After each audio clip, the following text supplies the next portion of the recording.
అందరికీ నమస్కారం. 31 తేదీ రాత్రి మా ఊర్లో ప్రతి ఒక్క మహిళ నా మీద నమ్మకంతో జేసీ పార్క్ రావటం జరిగింది. చాలా పెద్దగా అడ్వర్టైజ్మెంట్ చేసినారు, ఆడ సారే అమ్ముతారు, గంజాయి అమ్ముతారు అని. అసలు ఆ అమ్మాయి ఫోటో చూశారా మీరు? ఉత్తపిత్తలుండి రోజాస్ వేసుకుంటాను. అట్లా అమ్మాయే చెప్పేది. నాయనా అవేంటో ఉన్నాయి కదా బీజేపీలో sub sub sub caste, Bajrang దళ, ఇంకేంటి ఉన్నాయా? మంచి అమ్మాయినని పెట్టకూడదా? దానికే పేరు లేదు. అదే ఒక పెద్ద ప్రాస్టిట్యూట్. మా ఊర్లో ఒక 2 నెలలు సినిమా షూటింగ్ చేసినారు. నన్ను పర్మిషన్ అడిగినారు. గాయత్రిది మా లెక్చరర్ ఇల్లు చూసినారు, మా సూర్యమణి ఇండ్లు వాడినారు. మంచిదన్న పెట్టండి. ఆడవాళ్ళకి ఎంత జిగుత్సాకరంగా ఉందంటే మీరు పెట్టిన ఆ లేడీ చూసినారు కదా, ఉత్తబిత్తల రోజా పువ్వులు వేసుకుంది. ఫోటో పెట్టినారు కదా మా వాళ్ళు కూడా. అంటే మీరు ఎంత అవమానిస్తారు ఒక లేడీని ఎంత అవమానిస్తున్నారు? సిగ్గుందా మీకు? సిగ్గుందా? ఇంకొక ఆయన వచ్చిండు, తెలుగుదేశం ఉండే, మళ్ళీ ఇట్టపోయి ఆడో ఉంది.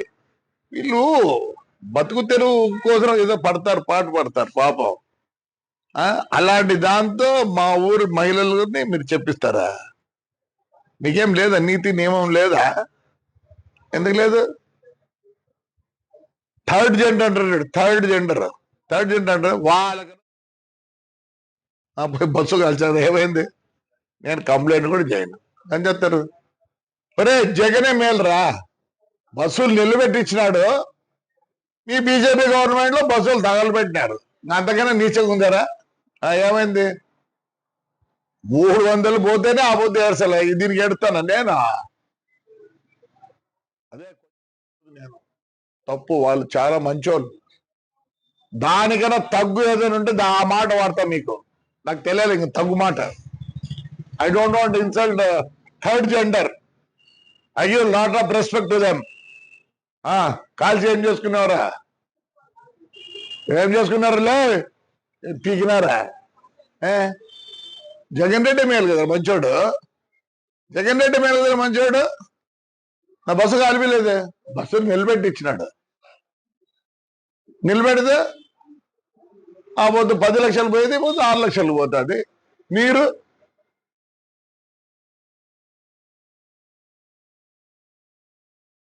ఏం పెట్టారా? మళ్ళీ ఇంకో బస్సు కాస్తారా? కాల్చిపో. వరుసగా పెట్టినాడు. నేనేం భయపడతాను అనుకుంటున్నారా? సిగ్గు. 16,000 మంది వచ్చినారు ఆడపిల్లలు. ఏమనంటే తురుకోలనేమో హిజాబ్ చేయాలంటే వాళ్ళ మొగాలు మీరు చూడాలన్న. ఈరోజు మన మొగాలు బయటికి రాకూడదు, అంతే కదా? ఆ తురుకోల మొగాలు చూడాలి మీరు. టీ అంట. లే కోవిడ్ వచ్చినప్పుడు ఏం పెట్టుకోండి కూడా. వాళ్ళ ఆచారంలో వాళ్ళు పెట్టుకుంటారు. మీకేమిరంతా? వాళ్ళ మొగాలు ఎత్తే తీయాలా? మీ మొగాలేమో ఇంట్లో కూర్చోాలా? మళ్ళీ ఆడింగల్ అని వస్తుంది. అనకూడదురా. ఏం చేసేవారా? బస్సు కాల్చ అయిపోయింది. ఏమైంది? వస్తుంది రేలే. అది మా డ్రైవర్కి చిన్న. ఎందుకంటే కోర్టులో ఉంది, జనవరికి వస్తే. నేను మామూలుగా పాత బస్సులు 10 లక్షలు అయితే వాళ్ళు 5 లక్షలు ఇస్తారట. ఎందుకంటే ఇన్నేళ్ళు నాకు పని చేసినారండి. ఒక జీవితం నాశనం చేసినారా. ఏమైందిరా చెప్తేనే? థర్డ్ శివాలయం పడిపోయిందిరా, చేపిస్తానంటరా. వెంకటేశ్వర స్వామి పడిపోయిందిరా, చేపిస్తానంటరా. పెద్ద పోపూరులో అశ్వర్థం చేపిస్తానంటరా. దమ్ముంటే రాడ్రా. రేపు రండి, శివాలయం చూపిస్తా. 4 కోట్లు 3 కోట్లు అవుతుందిరా. గవర్నమెంట్ 80 లక్షలు ఇచ్చింది. 650 సంవత్సరాలు గుళ్ళురా. ఆడవాళ్ళు చూస్తుండండి. నాకు తుర్కలు ఎర్రగా ఉంటారని వాళ్ళు చూడాలనుకుంటారా? మీరు ఏరా వాళ్ళు పెట్టుకుంటే లేనటువంటి ఏం చేసినారు ఇంతవరకు తాడిపత్రి నాకు మేము శాఖలు ఉన్నాయి కదా ఈడ ఏం చేసినారా? 1 రూపాయి ఖర్చు పెట్టినారా? దాని పేరు చెప్పుకొని అమ్ముకుంటారు, మీ పార్టీ పేరు చెప్పుకొని అమ్ముకుంటారు. వాళ్ళేమో లోపల ఉండాలంటే ఆడపిల్లలు, ముస్లిం ఆడపిల్లలు ఏమో తీయాలంట, ముఖం చూడాల వాళ్ళు. మీరు నాకు న్యూ ఇయర్స్ అంట చేయకూడదు, ఆడవాళ్ళు బయటికి రాకూడదు.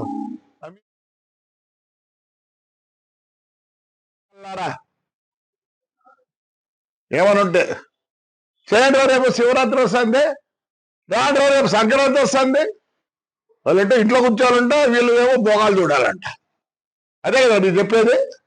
ఎందుకు మీకంట మీ గురించి మాట్లాడదు కూడా సిగ్గుచేటరా. అందరికీ నమస్తే. నిద్ర లేవగానే బోలెడని మిస్ కాల్స్ అనమాట. వాట్సాప్ ఓపెన్ చేయగానే సో ఆయన ఎవరో ఒక పెద్ద మనిషి, వయసు అయిపోయిన ఆయన నా గురించి చాలా పచ్చి పచ్చి బూతులు మాట్లాడుతూ కనిపించారు. ఆయన సంస్కారవంతమైనటువంటి భాషకి నా మనస్ఫూర్తిగా ధన్యవాదాలు. నా మీద కేసు కూడా ఫైల్ చేశారట, మరి నాకైతే తెలీదు. ఒకవేళ మహిళల సంరక్షణ గురించి నేను మాట్లాడడమే నేరంగా భారతదేశంలో పరిగణించబడితే అలాంటివి మరికొన్ని 10 కాదు 100 వీడియోలు చేయడానికి నేను సిద్ధంగా ఉన్నాను. నా మీద 100 కేసులు ఎవరైనా పెట్టుకోవాలి అనుకుంటే దయచేసి పెట్టుకోవచ్చు, నాకు ఎలాంటి అబ్జెక్షను లేదు. మహిళల మానం, మహిళల ప్రాణం మహిళలకే ఇంపార్టెంట్ కానప్పుడు నేను దాని మీద స్పందించడానికి పదే సిద్ధంగా ఉన్నాను. 1000 కేసులు పెట్టినా నేనైతే వెనక్కి తగ్గేదే లేదు అన్నట్లుగా ఉంటాను. ఆయన పెద్ద మనిషి మాట్లాడిన భాష చాలా చాలా గొప్పగా ఉంది. వాళ్ళ తాడిపత్రి మహిళలు పతివ్రతలు, పక్క ఊర్లో ఉన్న వాళ్ళందరూ పతితలు అని మాట్లాడిన ఆయన గొప్ప భాషకి, గొప్ప సంస్కారానికి, అలాగే తాడిపత్రిలో ఉండే ప్రతి పతివ్రతకి, వారిని సమర్థిస్తున్నటువంటి ప్రతి పురుషుడికి కూడా మనస్ఫూర్తిగా ధన్యవాదాలు. కాకపోతే ఆ ఊరి మహిళలకు కానీ ఆ ఊరి పురుషులకు కానీ పాపం వాళ్ళు ఏమి అనలేదు నన్ను. ఈయన చెప్పారనమాట, మా ఊరి మహిళలు అని చెప్పేసి. సో మరి నేను కూడా మహిళే కదా, నేనేమన్నా ఒక్క బూతు మాట మాట్లాడడం జరిగిందా? పోనీ ఆ పెద్ద మనిషి పేరైనా తీయడం జరిగిందా? అసలు ఆయన ఎవరో కూడా నాకు తెలియదు. ఇప్పుడు నేను తెల్లారి చూసే వరకు కూడా ఆడేదో జేసీ పార్క్ అన్నానా, జేసీ పార్క్ ఆయన కట్టించుకున్నదన్న సంగతి కూడా నాకేం తెలుసు.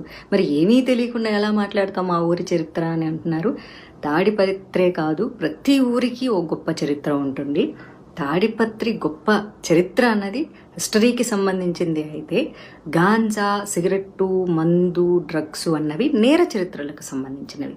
కాబట్టి నేరానికి ఊరి యొక్క చరిత్రలకు సంబంధం ఉండదు. అలాగే తాడిపత్రి నుంచి ఎంతమంది ఇన్ఫ్లుయెన్సర్స్ ఇన్స్టాగ్రామ్లో ఉన్నారు. Instagram influencers are nothing but cinema actors. వాళ్ళు కూడా, వాళ్ళకి ఎంత క్రేజ్ ఉందో వీళ్ళకి కూడా అంతే క్రేజ్ ఉంది ఇప్పుడు సమాజంలో. మరి తెర మీద కనిపించే వాళ్ళందరూ ప్రాస్టిట్యూట్లు అని ఆయన అన్నారు. కాబట్టి దయచేసి తాడిపత్రి నుంచి ఎవరెవరైతే తెర మీద కనిపిస్తున్నారో, భవిష్యత్తులో సినిమా రంగంలోకి రావాలనుకుంటున్నారో, అమ్మ దయచేసి మీ అందరికీ రిక్వెస్ట్ చేస్తాను, ఎవరు రావద్దు. సినిమా ఇండస్ట్రీలో కేవలం ప్రాస్టిట్యూట్లు మాత్రమే ఉంటారు. మీ జేసీ ప్రభాకర్ రెడ్డి గారు చెప్పినట్లు తెర మీద కనిపించే మహిళలందరూ క్యారెక్టర్లెస్గా ఉంటారు, చాలా చాలా తప్పుగా ఉంటారు, గబ్బు గలీజ్ పనులు చేస్తుంటారు. కాబట్టి తాడిపత్రిలో ఉన్న వాళ్ళ మహిళలందరూ కూడా పతివ్రతలు. కాబట్టి దయచేసి ఎవ్వరూ కూడా తెర మీద కనిపించొద్దు. మీ అందాలు కానీ, మీ యొక్క ఆలోచనలు కానీ, మీ యొక్క రూపాన్ని కానీ కేవలం పెళ్లి వరకు మీ అమ్మా నాన్నలతో ఉంచి పెళ్లి తర్వాత మీ భర్తకి సమర్పించవలసిందిగా మనస్ఫూర్తిగా కోరుకుంటున్నాను. కానీ తాడిపత్రిలో ఉండే మహిళలకు స్వేచ్ఛ కావాలి, డీజే కొట్టుకోవాలి, 1 o'clock వరకు డాన్సులు చేయాలి, స్వతంత్రం కావాలి, అన్నీ కావాలి. ఏదైనా సరే ఆ ఊర్లోనే జరగాలి. కాబట్టి ఆ ఊరి వరకే ఉంచుకొని దయచేసి ఎవరెవరైతే భవిష్యత్తులో తాడిపత్రి నుంచి సినిమా ఇండస్ట్రీలోకి రావాలనుకుంటున్నారో, ఐఎమ్ రిపీటింగ్, భవిష్యత్తులో ఎవరెవరైతే అమ్మాయిల సినిమా రంగంలోకి రావాలనుకుంటున్నారో, ఇన్స్టాగ్రామ్ ఇన్ఫ్లుయెన్సర్గా ఉండాలి అనుకుంటున్నారో, లేకపోతే సీరియల్ యాక్టర్లు అవ్వాలనుకుంటున్నారో, మోడలింగ్ అవ్వాలనుకుంటున్నారు, దయచేసి రావద్దమ్మా. సినిమా ఇండస్ట్రీలో ఉండేవాళ్ళు ప్రాస్టిట్యూట్స్. కాబట్టి తెర మీద కనిపించేటటువంటి అంశాన్ని మీరు వెనక్కి తీసుకొని తాడిపత్రిలో పవిత్రంగా బతకాలని చెప్పేసి తాడిపత్రి మహిళలకి, వారి యొక్క అన్నదమ్ములకి, తల్లిదండ్రులకి, భర్తలకి, బాయ్ ఫ్రెండ్స్కి అందరికీ నా మనవి, జేసీ గారి మాట వినండి. తెర మీదకి ఎవ్వరూ మహిళలు కనిపించవద్దు. మీరు ఏ పార్టీలు చేసుకున్నా, ఏ డీజేలు కొట్టుకున్నా, ఏ అర్ధరాత్రి వరకు ఎగిరినా, ఏ స్వతంత్రాన్ని అయినా సరే తాడిపత్రిలో మాత్రమే చేసుకోండి. మీరు ఎప్పటికీ పతివ్రతల్లాగా ఉండాలని.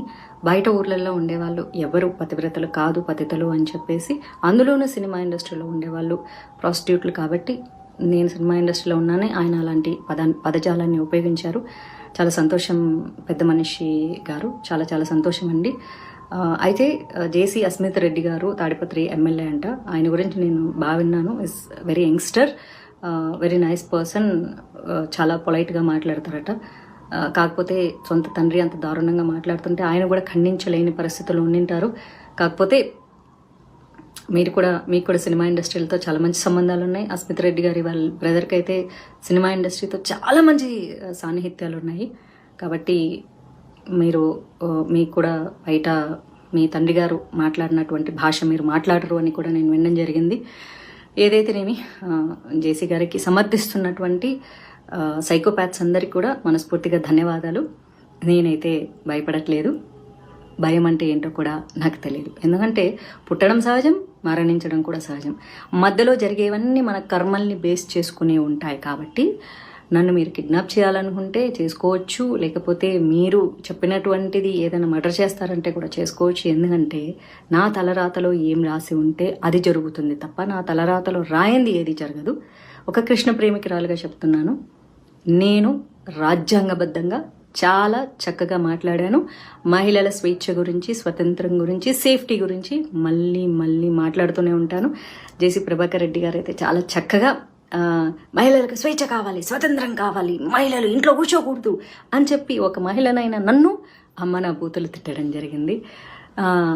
పాముకి 2 నాలుకలు ఉంటాయి, మనిషికి ఒళ్ళంతా విషం ఉంటుంది. ఆ విషముతో కూడినటువంటి పాము నాలుకలా మాట్లాడినటువంటి మీ యొక్క వయసుకి కూడా నాకు మర్యాద ఇవ్వాలని ఉన్నా సరే మీ భాషకి మర్యాద ఇవ్వలేక, ఇక ఎలాగూ వయసు అయిపోయింది కాబట్టి మిమ్మల్ని అనుసరించి మీరు మాట్లాడేవి చేదు మాటలు నచ్చే ఎంతోమంది సైకోపాత్స్లు ఉంటారు. కాబట్టి మీ అందరికీ నా పాదాభివందనాలు. మీ యొక్క గొప్ప సంస్కారానికి నేనైతే తలదించేది లేదు. మాధవిలత పసుపులేటి, కర్మ will be back. I stay with good karma. You are going in a wrong way. కాబట్టి మీ కర్మలకు మీరే బాధ్యులు తప్ప నేను కాదు. ఒకవేళ భగవంతుడు నాకు ఆ కష్టాలు మీ వల్లే రాసి పెట్టి ఉంటే అది కూడా నా కర్మలో భాగం అనుకుంటాను తప్ప నేను తప్పు చేశానని ఒప్పుకోను. రాజ్యాంగబద్ధంగా చాలా సక్రమంగా మాట్లాడాను. మీరు రాజ్యాంగాన్ని తప్పి నీతి తక్కువ మాటలు మాట్లాడారు. కాబట్టి మీ యొక్క కుసంస్కారానికి ఈ వయసులో మీరు సిగ్గుపడాలి.